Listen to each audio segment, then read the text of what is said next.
நேயர்கள் அனைவருக்கும் அன்பு வணக்கம். இன்றைய ஆத்திச்சூடி நிகழ்ச்சியில் மற்றொரு 5 விடயங்களை சிந்திக்க இருக்கின்றோம். இலவம் பஞ்சில் துயில்.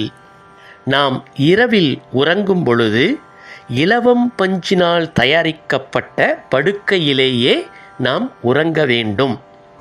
வஞ்சகம் பேசேல்.